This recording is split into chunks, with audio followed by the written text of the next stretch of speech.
제가 지난 아침에요, 말씀을 전할 때 그런 말씀을 했습니다. 비유로 이런 말씀을 드렸는데, 밥통에, 여러분 집에 있는 밥통에 김이 꽉 차면 이상한 소리가 들려요. 저희 밥통은 막 칙칙폭폭 칙칙폭폭 막 소리가 들리더라고요. 칙칙폭폭 칙칙폭폭 소리가 들리는 게 왜 그래요? 안에 김이 막 가득하니까 그럴 거예요. 그러다 갑자기 치 하고 막 김 빠지는 소리 막 뿌 하고 막 그런 소리가 들리잖아요. 그 가스레인지에다가 가스 그 압력밥솥을 넣어놓으면 뭐 꼭지가 딸그랑 요란하잖아요. 가스가 차서 그럽니다. 그 불을 꺼놔야 됩니다. 불을 꺼놓든지 아니면 이 꼭지를 확 제껴서 치하고 안에 있는 빼야 되잖아요. 김을. 이거 빼지 않고 그냥 뚜껑을 열었다가는 큰일 나죠. 네, 큰일 납니다. 제가 이 말씀을 지난 아침에 이런 말씀을 드렸어요. 여러분 안에 화가 있으면 큰일 나겠죠. 빼야 될 줄로 믿습니다. 여러분 두렵고 걱정되고 근심되는 것이 여러분에 가득하면 문제가 생깁니다. 빼야 될 줄로 믿습니다. 여러분 상처받고 뭐 힘들어하고 괴로워하는 많은 문제들이 여러분 안에 분명히 있을 겁니다. 이걸 빼야 될 줄로 믿습니다. 이 시간이 그걸 빼는 시간이 되기를 주의 이름으로 부탁을 드립니다. 인디언 한 마을에 이런 풍습이 있답니다. 어떤 풍습이냐면 화가 나고 막 분이 나고 이러는 사람들이 저기 동네를 벗어나서 한적한 곳에 가서 구덩이를 파서 거기에 실컷 자기 하고 싶은 얘기 다 한대요. 그리고 그 땅을 이렇게 묻고 돌아온대요. 그 뭔가 이렇게 좀 후련한가 봐요. 여러분 이 시간이 그런 시간 되기를 주의 이름으로 부탁을 드립니다. 여러분 마음에 있는 것들을 다 내려놓고 후련하게 평안하게 돌아가는 귀한 시간이 돼야 될 줄로 믿습니다. 우리 전주 그리스도 교회가 그런 교회가 돼야 돼요. 답답함이 있고 억울함이 있고 아픔이 있고 화가 있고 괴로움이 있는데 그냥 여기 앉아서 그냥 그 상태로 그대로 있다 그냥 가는 게 아니라 여기 왔을 때는 모든 걸 다 털어내고 돌아가는 그런 충만한 은혜가 넘쳐나기를 주의 이름으로 부탁을 드립니다. 또 나라는 사람이 그 누군가가 나에게 실컷 뭐라고 해도 실컷 이 아픔을 얘기하든 화를 내든 그 모든 것을 받아줄 수 있는 그런 구덩이가 될 수 있는 여러분들 되기를 주의 이름으로 부탁을 드립니다. 이런 교회가 아름다운 교회란 말이에요. 한다고 똑같이 하고 똑같이 화내고 똑같이 폭발하고 어떻게 교회 역할을 감당하겠어요? 여러분 그런 구덩이와 같은 여러분들 또 우리 교회가 되기를 주의 이름으로 다시 한번 부탁을 드립니다. 제가 오래전에 설교할 때 그런 얘기를 드린 적이 있어요. 토끼와 거북이 얘기한 적이 있습니다. 토끼와 거북이가 경주했을 때 누가 이겼어요?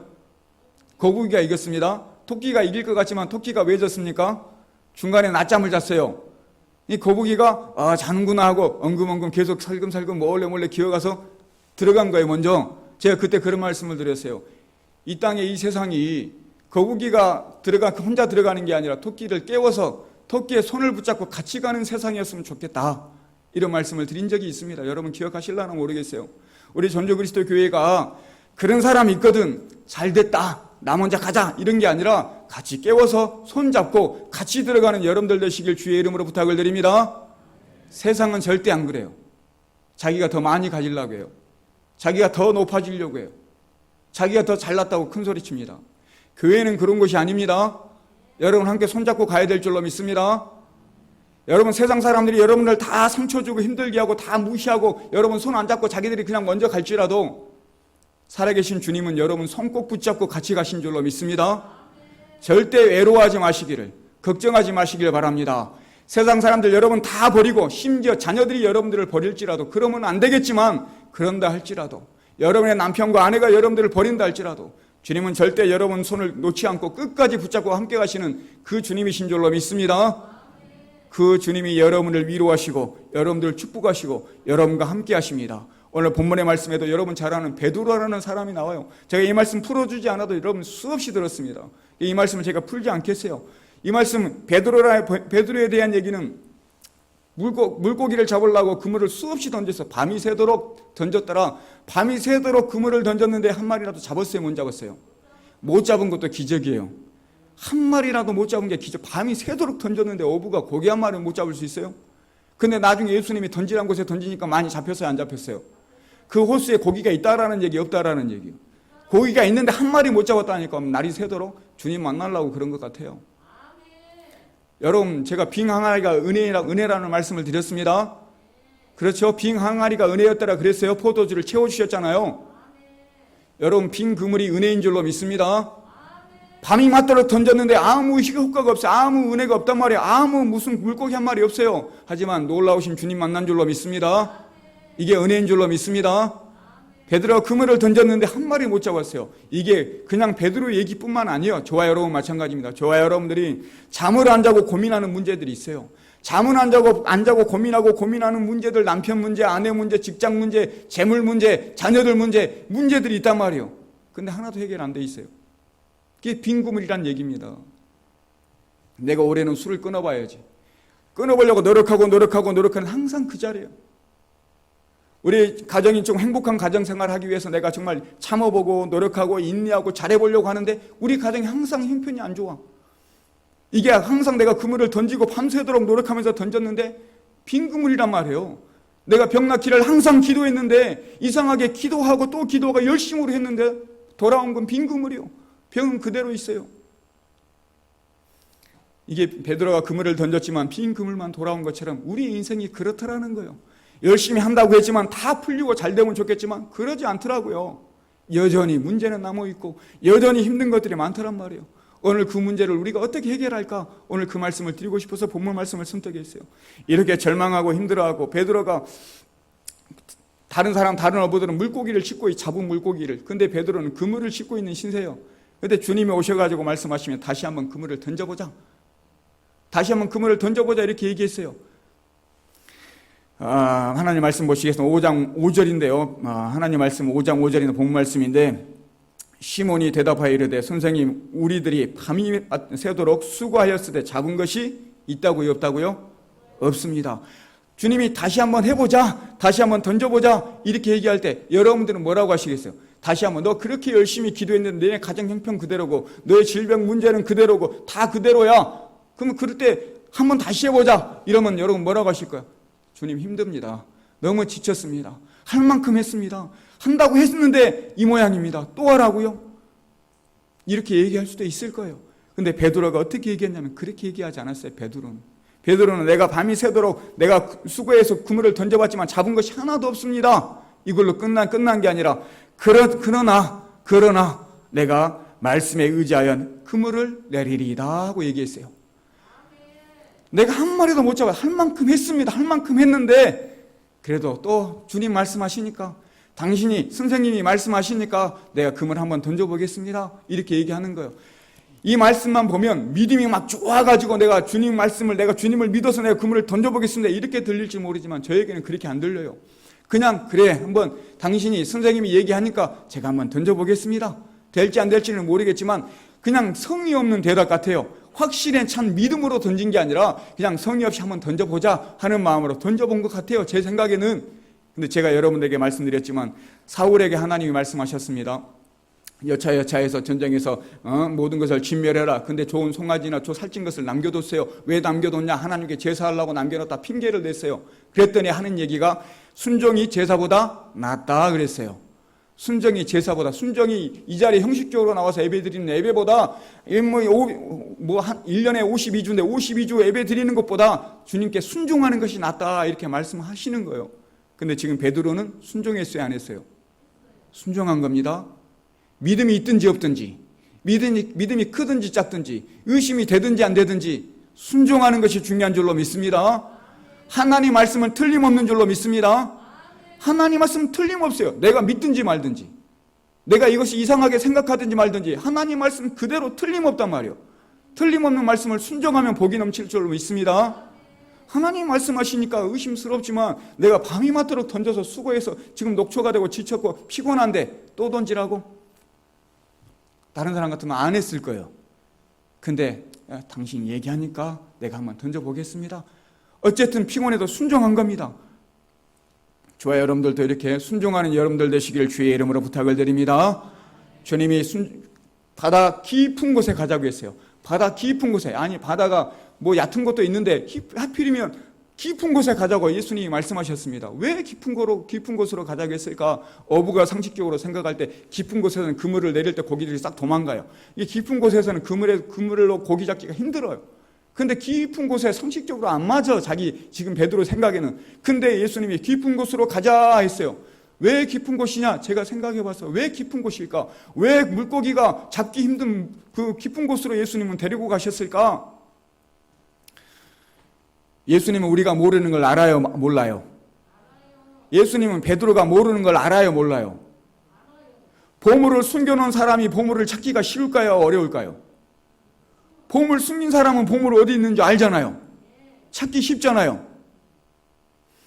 물고기를 만드신 분이 예수님이신 줄로 믿습니다. 물고기가 어디 있는지 분명히 아시는 분이 예수님인 줄로 믿습니다.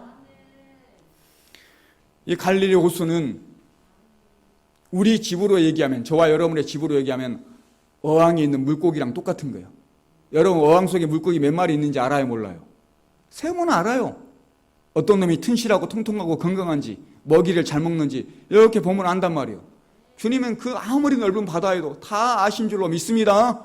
그러니까 바다 한가운데로 가자 하는 것은 나는 모르지만, 내 상식으로는 안 맞지만 주님이 가라 한 곳에 가면 틀림없을 줄로 믿습니다.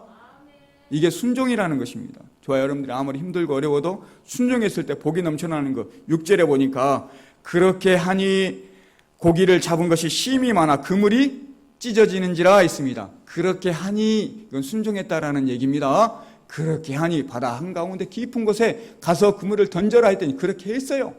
순종하니까 이거 의심이 되든 말든 하나님이 하라고 하니까, 예수님이 하라고 하니까 해보자.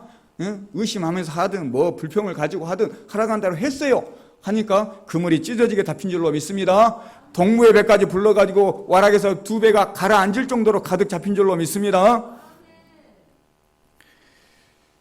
베드로가 그 고기를 잡은 그 사실에 인해서 놀라고 놀랬지만 더 크게 놀란 것이 있어요. 시골 청년 목수예요. 예수님은 그 당시에 시골 청년 목수인데 그냥 시골 청년 목수로 생각했는데 고기 잡은 거 보니까 이게 목수가 아니요, 이게 메시아인 거야. 하나님의 아들 메시아구나. 깜짝 놀랐어요. 이거 말하지 않아도 그거 한번 체험하면 그냥 그렇게 되는 거예요. 물고기를 잡은 것이 은혜가 아니라 물고기를 만드신 주님을 만난 것이 큰 은혜인 줄로 믿습니다. 여러분들이 지금 주님 만났어요? 안 만났어요? 주님 만나서 지금 이 자리에 계신 줄로 믿습니다. 내가 부자는 아니어도, 많은 물고기는 못 잡았어도 여러분 주님 믿기 때문에 큰 은혜 받은 사람들인 줄로 믿습니다. 주님 만난 것이 은혜란 말이요. 그래서 너무나 큰 은혜가 커서 물고기를 버려버렸어요. 다 버리고 주님 따라갔단 말이요. 그 은혜를 깨닫고. 여러분들도 물고기에 연연하는 것이 아니라 주님을 바라보는 여러분들 되시기를 주의 이름으로 부탁을 드립니다. 이게 은혜요. 주님 만나본 사람은 알아요. 8절에 보니까 시몬 베드로가 이를 보고 예수의 무릎 아래 엎드렸더라. 예수를 알고 예수를 만나고 예수를 참되게 본 사람은 엎드릴 수밖에 없는 줄로 믿습니다. 예수를 아는 사람이, 예수를 만난 사람이 어떻게 예수 앞에 고개 빳빳하게 들고 있어요? 이게 당연히 엎드릴 수 있는 거예요. 예수를 어설프게 만날 거나 예수를 잘 모르는 사람은 고개 들고 내 마음대로, 내 뜻대로, 내 고집대로 하는 겁니다. 그런데 베드로는 예수를 참되신 예수를 만나서 이 사건을 통해서 엎드릴 수밖에 없었어요. 그러면서 주여 나를 떠나서서 나는 죄인으로서이다 얘기하고 있습니다. 주님 나를 떠나십시오. 선생이라고 했던 사람이 주님, 나의 주인이신 주님, 주여 나를 떠나십시오. 나는 죄인입니다 하고 자기를 부끄럽게 생각했단 말이에요. 주님 만나니까 그런 거예요. 주님은 세상에서 성공하는 사람보다 세상에는 실패한 사람이 더 많아요. 성공한 사람보다 실패한 사람이 많아요. 근데 주님은 자신의 허물을, 나에게 있는 죄나 내 허물을 인정하는 실패자들은 하나님이 절대 버리지 않습니다. 내가 실패자일지라도 내가 하나님만 인정하면 절대 하나님 여러분 포기하지 않으신 줄로 믿습니다. 내가 모든 것으로 망해버렸어요. 제가 너무나 많아가지고 괴로워요. 그래도 절대 여러분들 하나님 붙으시면 하나님이 여러분들 포기 않으신 줄로 믿습니다. 반대로 교만한 사람들은 하나님이 버리신다고 되어 있어요. 성경에. 교만한 사람, 바리새인, 서기관과 같은 그런 교만한 사람들은 반대로 하나님이 버리신다고 했다고요. 오죽하면 독사의 자식들아 얘기했겠어요. 여러분 교만한 자가 아니라 하나님 앞에 이렇게 여러분의 허물과 잘못을 인정하는, 내가 실패자이고 내가 망한 사람일지라도 하나님 앞에 허물들을 인정하는 여러분들 되시기를 주의 이름으로 부탁을 드립니다. 베드로가 인정했다라는 거예요. 베드로가 그렇게 인정했어요. 나 죄인입니다. 무섭습니다. 떠나십시오. 10절입니다. 그랬더니 세베대의 아들로서 시몬의 동업자인 야고보와 요한도 놀랐습니다. 예수께서 시몬에게 이르시되 무서워 말라. 이제후로는 내가 사람을 취하리라. 다른 성경에는 사람을 낚는 어부가 되리라 이렇게 표현하고 있습니다. 여러분 잘 아는 표현이에요.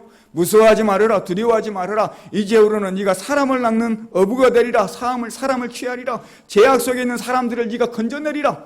바닷속에 있던 물고기를 건져냈다고 하면 이제는 제약 속에서 헤매고 있는 그 사람들을 네가 건져내리라. 구해내리라. 이렇게 얘기하고 있습니다. 실제로 그렇게 됐어요. 여러분 잘 아는 것처럼 사도행전에 가면 이가 성령 받고 설교했을 때 회개하고 죽게 돌아온 사람이 한 번에 3,000명이었어요. 그리고 또 설교했을 때 회개하고 돌아온 사람이 한 번에 5,000명이었어요. 3,000명씩 5,000명씩 회개할 정도로 사람들을 구원해내고 하나님께 돌아오게 하는 이렇게 크게 쓰임받는 하나님의 사람이 된 줄로 믿습니다. 이렇게 그물 한번 던져가지고 이렇게 많은 사람들을 구원한 거예요. 저도 좀 그랬으면 좋겠어요. 저도 좀 그렇게 설교에 능력이 있어가지고 설교 한번 했더니 와 이렇게 회개하고 와 이렇게 불어났으면 좋겠다고요. 진심이에요. 여러분 기도해 주기를 주의 이름으로 부탁을 드립니다. 기도해 주십시오. 제가 할 수 있는 게 아니에요. 하나님이 도와주셔야 되고 여러분들이 기도해 줘야 되는 것입니다. 아무튼 그렇게 해서 우리 교회가 어떻게든 그렇게 부흥했으면 좋겠어요. 제가 못하면 여러분들이 어디 가서 말 한번 했고 설교 한번 했는데 3,000명씩 회개하고 우리 교회 싹 몰려든다고 하면 너무나 좋겠어요. 아무튼 베드로에게 이런 능력을 주셨더라. 이렇게 하나님이 쓰셨더라. 정말 고기 한 마리 못 잡고 있는 실망하고 좌절하고 앉아있는 그 베드로를 이렇게 사람을 3,000명 5,000명 회개시키는 위대한 사람으로 썼습니다. 근데 그 베드로가요, 그랬던 그 베드로가 여러분 불과 2년 만에 모든 걸 버리고 예수님을 따른 지 한 2년 만에 그가 주님을 부인합니다. 3번씩 모른다고. 여러분 이거 잘 아는 사건이에요. 자, 주님 모른다. 자기 살라고. 자기 죽을까 봐. 예수님이 십자가에 끌려가는데 자기 죽을까 봐 모른다 부인했어요. 그 베드로도, 예수님의 제자인 베드로도, 저와 여러분 예수님 따른다고 자만하지 않기를 주의 이름으로 부탁을 드립니다. 베드로도 부인하더라고요. 저와 여러분들도 실수할 수 있습니다. 잘못될 수 있어요. 여러분 교만하지 않기를 주의 이름으로 부탁을 드립니다. 아무튼 그렇게 3번씩 부인했어요. 너무나 자기 자신이 비참해요. 결국 예수님이 십자가에 못 박혀 죽었어요, 안 죽었어요? 예수님이 십자가에 못 박아 죽었어요, 안 죽었어요? 예수님 죽으신 줄로 압니다. 죽었어요. 자기는 배신했어요. 배신했는데 예수님은 죽어버렸다고 돌아가셔 버렸어요. 얼마나 마음이 괴롭고 얼마나 아프고 얼마나 내 심정이 상하겠어요. 여러분 한번 생각해 보십시오. 내가 절대 배반 안 는다고 했는데 배반했어요, 예수님을. 근데 예수님이 돌아가셨어요. 얼마나 괴롭겠어요. 도저히 회복할 기력이 없어요. 근데 주님이 3일 만에 부활했어요, 안 했어요? 부활하신 줄로 믿습니다. 베드로가 그걸 봤어요, 안 봤어요? 베드로가 봤어요. 봤으면 우리 같으면 주님 살아나셨네 하고 따라갔을지 몰라요. 베드로는 따라가지 않았습니다. 너무나 마음이 괴롭고 너무나 예수님께 미안하고 다시 그냥 떠날 수밖에 없었어요. 고기 잡는 쪽, 자기가 2년 동안 그물을 놨던, 그물을 버려두고 왔던 그곳으로 돌아가서 그물을 다시 던지기 시작합니다. 너무나 미안하고 부활하신 주님을 봤다니까요. 살아나셨는데도 너무나 괴로워서 마음이, 저 같아도 그랬을지 모르고 마음이 괴로울 것 같아요. 떠났어요. 다시 물고기를 잡으려고 그물을 던집니다. 고기가 잡혀요, 안 잡혀요? 또 고기가 안 잡혀요. 근데 저 해변가에서 한 음성이 들려요. 애들아 너희가 고기가 있느냐? 요한복음 21장 5절에 애들아 너희에게 고기가 있느냐 하고 저 해변가에서 음성이 들린단 말이에요. 주님 음성이에요. 고기를 또 베드로가 잡고 있는데 다시 또 찾아와. 주님이 찾아와서 고기를 잡았느냐, 고기가 있느냐 했더니 5절에 하는 말 끝에 보니까 없나이다 이렇게 얘기해요. 없나이다. 못 잡았으면 한 마리로 또 못 잡아. 이것도 기적이라니까요. 또 못 잡아 고기를. 예수님이 저기서 고기 좀 잡았느냐 물어보니까 하나도 못 잡았습니다. 얘기했는데 6절에 보니까 그물을 배 어디에 던지라고요? 오른편에 던져라. 바다 한가운데 가서, 처음에는 한가운데 가서 던지라고 했잖아요. 이번에는 배 오른편에 던지라. 그리하면 잡으리라 했어요. 배 오른편에 던져라 했더니 그물을 던졌어요, 안 던졌어요? 던졌어요. 6절에 보니까 끝 옆에 보니까 이에 던지니 물고기가 많아 그물을 들 수 없더라. 그물을 또 이에 던졌어요. 또 순종한 거예요, 해보라기에서. 또 순종했더니 그물이 들 수 없을 정도로 많이 잡혔습니다. 베드로가 느낌이 이상할 거예요. 저기 소리는 들리는데 누군지 잘 모르겠지만 아니 똑같은 내가 지금 예수님 처음 만났을 때 사건하고 똑같은 사건이 또 지금 일어나고 있는 중이에요. 베드로가 뭔가 느꼈을 거예요. 근데 실제로 보니까 예수께서 사랑하시는 그 제자가 베드로에게 이르되 주님이시라 하니 주님이라고 말씀을 하십니다. 그랬더니 베드로가 모든 걸 팽개치고 바다 위에 뛰어든 줄로 믿습니다. 주님이 오셨다는 얘기를 듣고 주님인 걸 확인하고 너무나 반갑고 너무나 기뻐서 아까는 도망갔잖아요. 그냥 주님 부활하신 걸 알고도 피했단 말이에요. 근데 주님이 다시 오신 걸 알고 그냥 물속에 그냥 뛰어들었어요. 뛰어들어서 그냥 헤엄쳐서 그냥 예수님께 간 줄로 믿습니다. 이게 주님의 은혜입니다. 저와 여러분들이 실망하고 좌절하고 낭망하고 정말 죄송스러운 모습이 있을지라도 주님은 다시 찾아와야 안 찾아와요? 다시 찾아오십니다. 여러분이 아무리 큰 실망감을 가지고 절망감을 가지고 아파하고 괴로워하고 있을지라도 주님은 여러분들을 찾아가신 줄로 믿습니다. 찾아가서 말씀하셔요. 21장 15절에 보니까 요한의 아들 시몬아 내가 이 사람들보다 나를 더 사랑하느냐 했더니 그러하나이다. 그러하나이다. 내가 주님을 사랑한 줄 주님이 아시나이다. 내가 주님을 사랑하는지 주님이 너무나 잘 아십니다. 정말 이 대목에서 저는 너무나 감격스러워요. 모든 것을 너무나 부끄럽고 창피해서 버리고 왔는데 주님이 실망하고 낙심한 그 베드로에게 주님이 다시 찾아오셔가지고 그 다시 찾아온 주님을 보고 기쁨에 이겨서 그 감격해서 기쁨을 이기지 못해서 물속에 막 뛰어들고 막 주님께 찾아가는 베드로의 모습, 이 장면이 너무나 감격스럽다고요. 주님은 잊지 않고 찾아오시고 베드로는 그 주님을 발견하고 너무나 좋아가지고 막 기뻐서 감격에 넘쳐서 막 물속에 뛰어들고, 여러분 이런 감격이 있어야 될 줄로 믿습니다. 이게 감격이 있어야 돼요. 여러분 주일날 교회에 하나님 앞에 나와서 말씀 듣기 위해서 하나님 만나기 위해서 나오는 것이 감격이 있어야 될 줄로 믿습니다. 베드로는 물속에 뛰어들었단 말이에요. 여러분 물속이 아니라 그냥 뭐 차를 타고 오든 걸어오시든 즐겁고 기쁘고 설레는 마음으로 막 주님을 만나고 싶은 마음으로 오셔야 될 줄로 믿습니다. 그랬더니 내 양을 먹이라, 내 양을 치라 그랬어요. 내 양을 먹여라, 내 양들을 돌봐라, 이렇게 하면서 주님의 큰 일꾼으로 하나님이 쓰신 줄로 믿습니다. 사실 베드로는 아까 말씀드렸지만 부활하신 주님을 만난 사람의 두 눈으로 봤단 말이에요. 부활하신 주님을 두 눈으로 봤는데 너무나 자기 자신에게 실망했고 예수님께 너무나 죄송해서 다시 물고기 잡는 어부로 다시 돌아간 것입니다. 근데 주님은 그것을 그냥 내버려 두지 않으시고 부활하시고 베드로를 찾아왔어요. 그 얘기는 주님의 부활하심이 베드로를 위한 부활하심과 마찬가지예요. 주님의 부활하심이 베드로를 위한 부활함과 마찬가지란 말이에요. 왜 베드로를 찾아왔잖아요, 부활해서. 저와 여러분 마찬가지입니다. 절망하고 좌절하고 물고기 한 마리 못 잡고 내가 지금 그물을 씻고 있든지, 아니면 내가 주님을 배반하고 정말 죄를 범하고 내가 낙심해서 너무나 부끄러워서 마음이 괴로워서 주 앞에 감히 기도도 못하고 절망 가운데 앉아 있을지라도 부활하신 주님은 여러분들을 찾아가신 줄로 믿습니다. 그 부활이 여러분의 부활인 줄로 믿습니다. 예수님이 부활하시면 여러분 때문에 부활하셨단 말이에요. 저와 여러분 때문에. 저와 여러분들이 절망하고 있으니까, 저와 여러분들 괴로워하고 아파하고 있으니까, 낭망하고 좌절하고 있으니까, 힘들어하고 있으니까 주님이 부활할 수밖에 없었던 거예요. 그때 다시 찾아오신 겁니다. 힘내라, 걱정하지 마라, 두려워하지 마라, 내가 너와 함께 하겠다, 내가 너를 도와주겠다. 주님이 이렇게 여러분들에게 말씀하신 줄로 믿습니다. 베드로는 더 이상 고기 잡지 않았습니다. 그 이후로는 더 이상 고기 잡는 어부가 되지 않았어요.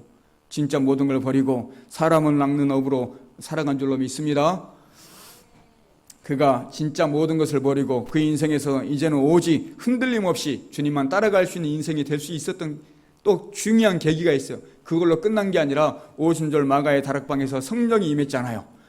늘 말씀드리지만 성령이 임한 사건이 너무나 중요합니다. 성령이 임해서 베드로가 완전히 이제 주님을 위해서 죽을 정도로 죽을 각오를 하고 주님을 섬기고 주님을 위해서 산 줄로 믿습니다. 이게 성령이라는 거예요. 성령의 힘, 성령의 능력, 성령의 함께 하심이에요. 이게 예수님이 승천하시고 그렇게 말씀하셔서 내가 하나님이 약속하신 것이 올 때까지 기다려라, 머물러라. 근데 성경에 보면, 제가 이 말씀을 드렸나 모르겠어요. 성경에 보면 예수님의 부활하신 모습을 본 사람이 500명이 넘어요. 예수님이 부활하신 모습을 예수님의 그 모습을 본 사람들이 500명이 넘다니 성경에 고린도전서 15장 5절부터 보면 게바에게 보이시고 12 제자에게 보이시고 그 후에 500의 형제에게 보이시고, 그러죠? 그 다음에 7절에 보니까 그 후에는 야고보에게, 그리고 후에는 모든 사도에게, 그리고 맨 나중에 만삭되지 아니한 나 바울에게 보이셨다 이래 있어요. 그럼 적어도 500명이 넘는 거잖아요 지금. 그죠? 예수님 부활하신 사건을 500명을 넘게 봤어요. 예수님 부활하는 게 기적 중에 기적인 줄로 믿습니다. 죽었는데, 내가 분명히 죽은 걸 봤는데 다시 살아났어. 3일 만에. 이걸 눈으로 봤다고요. 놀라운 경험을 했어요. 근데 성령이 임하는 오순절 마가의 다락방에 성령이 임할 때 거기에 몇 명이 있었다고요? 120명이 있었어요. 500명 중에 예수님이 부활한 것을 봤다니까요. 놀라운 기적을 본 500명이 하나님이 약속하신 것을, 즉 성령이 너희에게 임할 때까지 기다려라, 머물러라 했는데 다 가버리고 120명 남았어요. 예수님을 부활한 걸 본 사람도 그런단 말이에요. 근데 120명밖에 안 남았어요. 여러분, 제가 이 말씀을 드리는 이유는 사도행전 1장 13절에서 15절까지 보면 15절에 보면 밑에 15절 빨간 글씨 보면 약 120명이더라 그랬어요. 120명이 마가의 다락방에서 기도하고 있었어요. 여러분, 하나님이 머물라고 하는 그 자리에 머물러 계셔야 될 줄로 믿습니다. 하나님이 말씀하는 그 자리에 계셔야 될 줄로 믿습니다. 부활하신 주님을 보고도 그 자리에 안 있는 사람들이 있었단 말이에요. 여러분, 자만하지 마십시오. 주님이 머물라고 한 자리에 머물러 있기를 주의 이름으로 부탁을 드립니다. 기도하는 자리에 머물러 있기를 주의 이름으로 부탁을 드립니다. 이렇게 예배하는 자리에 머물러 있는 여러분들 되시길 주의 이름으로 부탁을 드립니다. 그럴 때 여러분들이 성령을 받고, 그럴 때 성령이 충만한 역사가 일어나는 겁니다. 내가 하는 게 아니라 내 안에 계신 하나님이 하시기 때문에. 주님이 있으라는 자리에 베드로가 있었어요. 성령이 그 안에 충만하게 임함으로 그가 주님을 위해 평생 살 수 있었습니다. 주님이 말씀하십니다. 아직 늙지 않았다. 절망하지 마라. 낭망하지 마라. 아직 늙지 않았다. 여러분들에게 말씀하시는 얘기요. 베드로에게 했던 얘기라면 여러분들에게, 금을 씹고 있는 여러분들에게, 여러분 절망해서 하나님 앞에 부끄러운 모습으로 절망하고 정말 낭망하고 있는 여러분들에게 아직 늦지 않았다. 걱정하지 마라. 염려하지 마라. 이렇게 주님 말씀하시고 있단 말이요. 그 하나님이 보물을 숨기시는 하나님이신 줄로 믿습니다. 그 하나님이 물고기를 만드신 하나님이신 줄로 믿습니다. 그 하나님이 부활하신 그 하나님이 지금 성령으로 저와 여러분들에게 지금까지 함께하고 계신 줄로 믿습니다. 여러분을 보물을 숨기시고 물고기를 만드신 그 하나님이 성령으로 여러분 안에 지금까지 함께 하시는 거예요. 그 하나님 붙들면 여러분들이 하나님의 은혜와 성령으로 충만한 사람들, 아니 모든 것으로 물고기를 많이 잡든 보물을 찾는 그런 역사가 여러분 삶 속에 일어나기를 주의 이름으로 부탁을 드립니다. 혹시나 나는 그럴 만한 자격이 없어요. 나는 너무나 큰 죄를 범했고 나는 죄인이기 때문에 그럴 만한 자격이 없어요. 나는 하나님의 응답을 받을 만한 그런 자격이 없습니다. 이렇게 얘기하시는 분들도 있을지 몰라요. 근데 다시 말씀드리지만 베드로는 하나님을, 주님을 몇 번씩 부인했다고요? 3번씩이나 부인한 줄로 압니다. 3번 부인했어요. 모른다고. 여기 계시는 여러분, 하나님, 예수님 모릅니다. 나하고 상관없습니다. 이렇게 얘기하신 분 안 계시잖아요. 근데 그 베드로를 찾아가셔서 위로하시고 하나님이 크게 쓰신 줄로 믿습니다. 창기가 됐든 창녀가 됐든 세리가 됐든 죄인들을 찾아가셔서 아직 늦지 않았다. 다시 시작할 수 있다. 이렇게 얘기하시는 분이 예수님이신 줄로 믿습니다. 저와 여러분들을 아무리 죄악 가운데 절망하고 힘들어하고 고통 중에 저기에 막 죽을 탱이처럼 앉아있을지라도 하나님은 찾아가셔서 걱정하지 마라. 아직 늦지 않았다. 다시 시작하자. 주님의 음성을 들으시는 여러분들 되기를 주의 이름으로 부탁을 드립니다. 오늘 이 시간에 절망하고 낙심하고 있는, 혹시 저와 여러분 중에 절망하고 낙심하고 계시는 여러분들이 계시다면 주님 말씀하십니다. 깊은 데로 가라. 깊은 데로 가라. 이렇게 말씀하셔요. 여러분들 지금까지 가고 또 가봤던 그 깊은 곳보다 더 깊은 곳으로 자꾸 말씀에 순종해서 걸어가는 여러분들 되시길 주의 이름으로 부탁을 드립니다. 또 주님 말씀하십니다. 절망 가운데 있는 여러분들에게, 실망하고 좌절하고 있는 여러분들에게 배 오른편에 그물을 던져라. 이렇게 말씀하시고 있어요. 여러분 그동안 왼편에 던져보시고, 내가 위쪽에도 던져보고 아래쪽에도 던져봤는데 여러분 이제 오른쪽에 한번 던져보시는 여러분들 되시길 주의 이름으로 부탁을 드립니다. 그렇게 하나님 말씀에 의지하여서 던지다 보면 분명히 하나님이 그물이 찢어지는 역사로 하나님이 여러분들에게 축복해 주실 줄로 믿습니다. 2배가 잠길 정도로 여러분들을 축복해 주실 줄로 믿습니다. 오늘 말씀을 한번 정리해 보겠습니다. 오늘 베드로의 말씀을 정리하면 제가 이렇게 한번 정리해 보겠습니다. 여러분 돌아온 탕자에 대한 얘기를 잘 아실 거예요. 제가 사진 한 장 가져왔는데 돌아온 탕자에 대한 얘기를 잘 아실 텐데, 자기 재산을 다 탕진하고 방탕하고 돈도 다 까먹고 방탕하게 나쁘게 살았어요. 방탕하면서 그 자식이 돌아오는데 아버지가 받아줬어요? 안 받아줬어요? 아버지가 2팔 벌려서 받아준 줄로 믿습니다. 예쁜 구석이 하나도 없단 말이에요. 예쁘든 안 예쁘든 자기 자식이니까 이렇게 2팔 벌려서 안아주신 줄로 믿습니다. 베드로가 정말 실망을 하고 자기에게 3번씩이나 부인하고 그러고 있을지라도 주님은 안아주시는 주님이신 줄로 믿습니다. 지금 이 시간에 마찬가지입니다. 그 아버지가 여러분들을 2팔 벌려 내가 너를 용서한다, 절망하지 마라, 괜찮다, 좌절하지 마라, 괜찮다, 힘내라, 아직 늦지 않았다 하고 꼭 안아주시는 여러분의 주님이신 줄로 믿습니다. 그 주님은 손을 이렇게 벌려서 여러분들을 기다리고 계셔요. 지금도 돌아오기를. 한 번도 돌아오지 말라고 손을 이렇게 오므리신 적이 없어. 지금도 벌리고 계셔. 예수님이 죽으실 때 이렇게 두 팔 벌려서 십자가에 죽으신 줄로 믿습니다. 여러분을 사랑하셔서 지금도 여러분들이 돌아오기를 이렇게 기다리고 계신단 말이에요. 여러분 안아주려고, 내 사랑하는 딸아, 내 사랑하는 아들아, 괜찮다, 아직 늦지 않았다. 이런 주님의 놀라운 축복으로 날마다 새로워지는 역사가 여러분 삶 가운데 일어나기를, 여러분 끝까지 믿음을 잃지 않고 용기 내서 주님 말씀 붙들고 끝까지 승리하는 삶을 살아가시는 여러분들 되시기를 주의 이름으로 축원드립니다.